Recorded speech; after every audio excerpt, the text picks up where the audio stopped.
Lord Seventh, is a priest novel. This is an audiobook made by fans for other fans. Disclaimer. The main couple of the story is made up of two men. If you don't like it, don't listen. Thank you. Remember, subscribe and click the bell to stay updated on all the new releases. Enjoy. Chapter 4. An Ephemeral Life of Prestige. At this time in his previous life, Jing-chi had been a bona fide, very young teen. He had lost his father in the span of a night, and was 70% afraid of the boundless road ahead where he'd have no place he could lean against, 30% feeling the extreme sorrow of lamenting what he'd gone through. There were far too many things that a small child wasn't able to properly process, and when those amassed together, they'd be afflicted with a breakdown. He couldn't even keep vigil for the senior prince on his prime seven's evening, so he hadn't known that great General Feng had availed himself of the night time to come out and drop by like so. The senior prince and Feng Yuanji had a friendship of many years, and the latter was not someone who confined himself to conventional etiquette. He tread on stars to come attend the funeral of an old friend, then exposed a bit of the false affection within that epoch, making it hard to be able to glimpse the truth. How unexpected it was that in this lifetime, he could see his final visage before he left the capital. Jing-chi met his question with a swift smile. I'm still the crown prince's study partner. He's already come to the age of listening in on the court now, and though I shouldn't have heard them myself, I know a little bit about matters of all sizes. Feng Yuanji gave a heh, made to inadvertently touch upon something within him via Jing-chi's remark, and in that moment, he wasn't even able to stow away any of the sorrow and indignation on his face. He had always been a solid tough guy, though, and was unwilling to express those in the presence of this youngster. He thus simply twisted his head around to gaze at the dark sky outside the hall, keeping quiet for a long time until he could control his tone and expression, suppress his voice, and speak with as much serenity as he could muster. Even a little baby like you misses someone on the inside, yet the one who should hear about it isn't around to do so. How pitiful it was to be given an empty seat at midnight, only to be asked about gods and ghosts instead of the common folk. Jing-chi's brows jumped up, but before he had time to speak, he saw Feng Yuanji turn his head back around. These are words I should not be saying out loud, so treat them as if you've never heard them, the man said gravely. Understand? The white candles in the hall faintly flickered along with the light breeze, a half-burnt piece of paper money inside the brazier. The youth's face also held a bit of anger that seemed to have come out of nowhere, and he silently sat there, eyes looking to be painted on as they gazed deeply at him, as if he knew it all already. Feng Yuanji couldn't keep his heart from thawing when he looked at him. He saw Jing Beiyuan as a half-nephew, but now, Jing Mingj had abandoned his burden, while he himself was about to go far away to South Chang, unsure whether he would live through or die on that outing. He felt that the look this precocious, witty kid had while wearing mourning clothes in a funeral hall was, exceptionally frail and lonesome. For that reason, he softened up his tone. There's an armed rebellion in Nanjiang, and the emperor just ordered me to go pacify it. I'm afraid that this trip is a lengthy road with long days. I won't be in the capital, so I won't be able to look after you. You'll have to do your best. Following a pause, he still wasn't assured, so he urged him again. I know you've always been close with the crown prince, and he's a good sort, but... Despite having not read many books, Feng Yuanji had gone through several decades of hard work in officialdom. He didn't spit out the rest upon speaking up to there, but Jing-chi understood what he meant. The emperor currently looked like he was in his prime, yet he was nothing more than a flower shelf whose body had been hollowed out by hedonism, and it still wasn't clear who would take over the country. When the time came, the three scions would be at war, and Great General Feng feared that he'd get mixed into that mud. Jing Qi smiled lightly, adding a bit of paper money to the brazier. I'm little more than an idle prince that relies on the shade his ancestors had placed and possesses an empty reputation over his head, yet another ignorant child raised in this imperial capital that occasionally gives his royal uncle some childish entertainment. In the eyes of all those gentlemen, I'm the same kind of material as Sir Supervising Censor in the study. Is there any perfectly good person that takes me seriously? You worry too much, Great General. Sir Supervising Censor was the Emperor's most favored mina, which had cussed out pretty much every single civil and martial official there was. As Fen Yuanji heard the kid's ridiculing speech, however, his heart sank. He's only how old, yet he thinks this meticulously? When analyzing his lowered brows and gentle smile, pensive and profound, he didn't look even a little bit like a teen. Nothing bad will happen to me, Jing Qi said. Are you aware that the battle at Nanjiang is a hopeless effort, General? Fen Yuanji felt a shock. Why do you say that? He uncontrollably blurted out. Nanjiang is small, but ever since the time the great founder obtained the realm and arranged for the vast 9 provinces and court to be on the same side, that chunk of land has been like a fishbone stuck in the throat. During his 36-year reign, second founder Hua went back on the northern expedition twice, ordering the northern desert barbarians to bow before him, but he ended up drinking regret in Nan province and hit a hero's impasse. The land of Nanjiang has a lot of mountains and filthy waters, as well as miasma and dense forests. Putting aside the fact that it's inconvenient to traverse, our Central Plains soldiers aren't accustomed to the dirt and water of those environs and would choke on a pot of it. Furthermore, him giving a lecture on history was unnecessary, of course, as Fen Yuanji had started to embrace the will to give his all unto death the instant he received the edict. He simply wasn't expecting that the youth would say this, so he couldn't resist cutting him off. Who taught you to say this? Grand Tutor Zhou, Jing Qi casually fobbed off. Fen Yuanji shook his head. Grand Tutor Zhou Zi's name called for elegance, but he was a top-notch old-fashioned man that couldn't go 3 sentences without mentioning the ancient sages once he opened his mouth. He absolutely would not rashly comment on matters involving the court with a child, and beyond that, his outer shell was that of a pedantic, long-hair scholar, so he wasn't likely to grasp the rationale within this campaign. T/N, Zi equals, elegance equals, POI. The boy just smiled wordlessly. Fen Yuanji had the mind to listen to what he had to say. You keep on going. However, Jing Qi instead spent a bit of effort to get up, his head dizzying slightly with each move, and exerted himself to stabilize his figure. He stood, went, and shut the funeral hall's door, then sat back down in his original seat, taking deep breaths as if he had just done hard labor. Only after slowing them down did he speak up, voice hushed. The current emperor indulges in philandering and seems to be senseless, his mind a void. Those words didn't get to be said to completion before Fen Yuanji was sternly yelling at him. Is he for you to rashly comment on? These are scandalous words. Jing Qi reached out a hand and gently pushed down on him to hint that he shouldn't be so hasty, his long, white sleeve bringing a wisp of cool wind with it.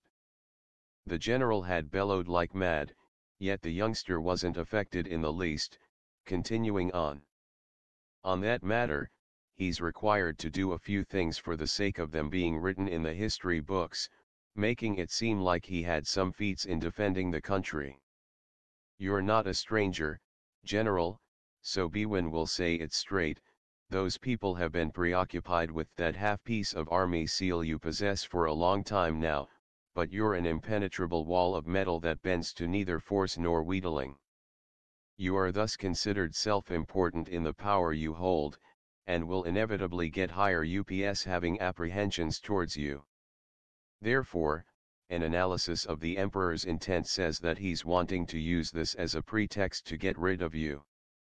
Are my words wrong, great General Feng? The other was silent. Jing Qi sighed. I am but a degenerate junior.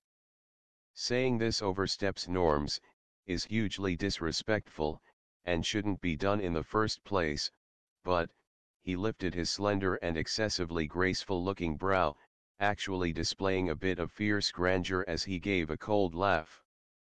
You don't act for yourself, General, but are you going to just look on as the Emperor suffers the deception of lowly people and destroys the Great Wall himself? The man looked at him with a patch of darkness on his face, his expression unable to be discerned, then faintly sighed after a long while had passed. You're obviously a child, but why are you operating an adult's mind, and saying an adult's words? Were the country in prosperity, the people at peace, the wind in harmony, and the rain within reason, then me acting like a child all my life wouldn't be a problem. Feng Yuanji didn't pay mind to his sharpened words made to criticize, only questioning him softly. Then, in your opinion, what should I do? Jing Qi went to say something, only to get cut off by the other holding up a palm. No, you don't need to say it. Feng Yuanji took a measure of him, carrying a lot of anguish. Beiyuan, your looks are mostly your mother's, and only your eyes are Ming's, but your personality is unlike either of theirs. He stood up, hands behind his back, and peered down from up on high at the youth that was kneeling there. His height was not yet ample, and upon undergoing this big change, his appearance was as fragile and features as delicate as a lass's.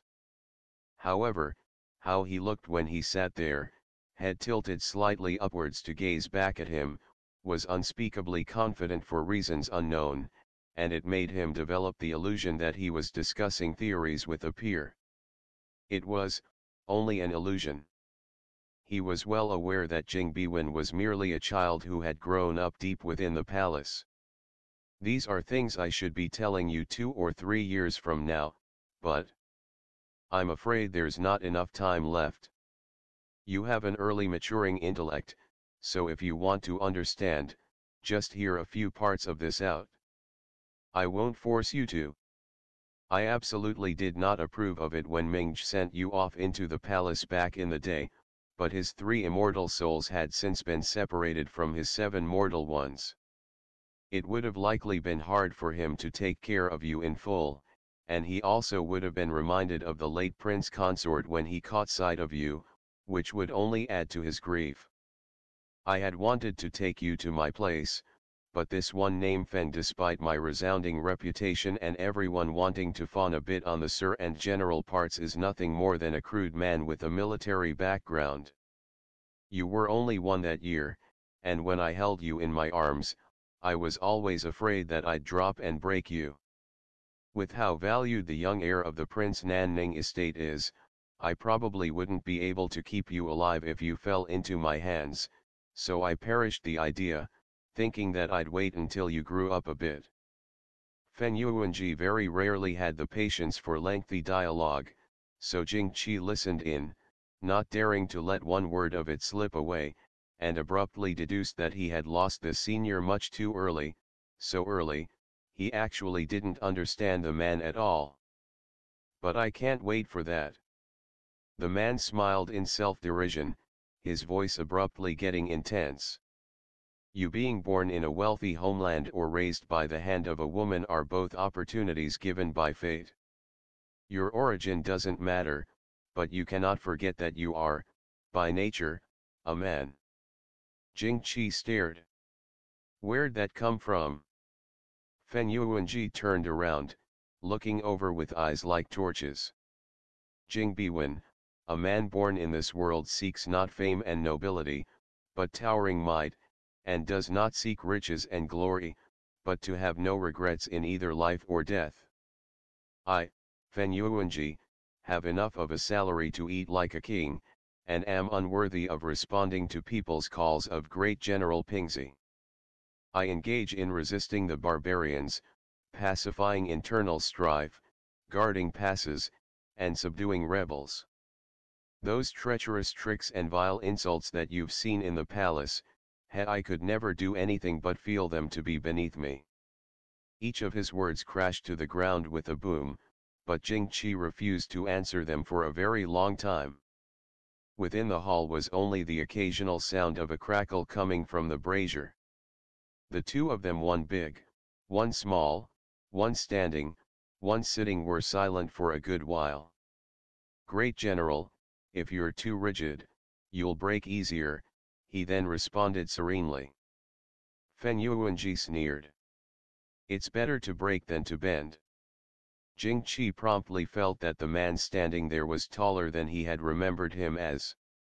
He'd always been headstrong and unyielding, not listening to advice nor accepting others' words.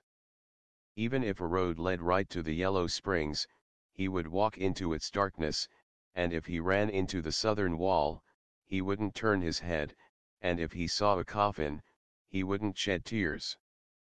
He was evidently a piece of rancid rock in a latrine. But, he also suited the phrase "loyal to the last." A hero at the end of his road was still a hero. Jing-Chi smiled in self-mockery, as while he was reluctant to part with such a talent, to speak would be insolent and offensive to him. Sighing, Fen Yuanji's expression relaxed, and he reached his cattail fan hand out to pat him on the head. "You're really young. Don't learn those people's." "Don't learn those people's what?" Going mute, he actually wasn't sure how to follow up that word. "Don't learn their obsession with schemes and calculations, as malicious people conduct malicious business." Yet, this kid was not the same as he, in the end. "General." The child's juvenile voice lightly calling for him brought him back to his mind, and his heart went soft. Thinking about how hard it'd be for him to know loyalty versus treachery and virtue versus deception at his very young age, he then reflected upon himself. That was a serious set of words, and he was afraid that the boy that had been overly pondering things to begin with would think too much, so he loosened up his expression and gave him a sound of affirmation. Jing-Chi thought it over a bit. Acknowledging that Great General Feng was ultimately not a person on the same road as him, he consequently swallowed the words that were on the edge of his lips back down. "Nanjiang is far away. Take good care of yourself," was all he gently replied. This world's ways were as the ruined red of flora blanketing everything at spring's finale, and those in the middle of the event were made to squint within the mess of flowers, unable to clearly see the painful summer that was coming with its bared fangs and swinging claws. No wise ruler was above, no virtuous officials were below, and even though he was reincarnated, he was nothing more than a naive child with no power or influence. The appellation of Prince Nanning had been added onto him, but there was no distinction between that and a performing puppet decked out in gold and silver. There was nothing that a mere tool could do. It couldn't obstruct him from fervently rushing to his death. It couldn't obstruct the country of the Great Qing, which was teetering on the verge of collapse. At the year's stub, news came through of the enormous victory in Nanjiang. Fen Yuanji was worthy of being called a uniquely illustrious general. The other country's great shaman bargained for peace, then agreed to send his own succeeding shamanet to the imperial city to act as a hostage, causing the whole nation to celebrate. The sole point of dissatisfaction was that great General Fen Yuanji had died in battle, and the Great Qing's 400,000-strong army of elite had almost lost everything in Nanjiang. Even so, in the opinion of that utterly precious man sitting within Great Hall of the imperial city, this was merely a tiny shadow behind the victory. 400,000 people and one general buying him a false reputation to be left behind in the historical records could be considered deaths well spent. Furthermore, the man who had condescendingly criticized and nitpicked his faults was gone, so his days would be more relaxed and refreshing. Eldest scion Helian Zhao finally had the opportunity to stick his hand into that quasi-impervious military power, and he grew even more extraordinarily self-satisfied. The year's closure was approaching, and there was much rejoicing. As was said, when an insect with 100 legs died, its body would not go stiff with the finality of death. Yet, what was also said was that 1,000-li-long levee would be done in by the ant colony digging beneath it. It was but a crisis born of external forces, only a rot that started from the heart.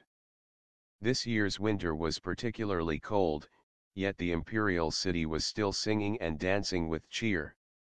End of the chapter. Stay tuned for more BL.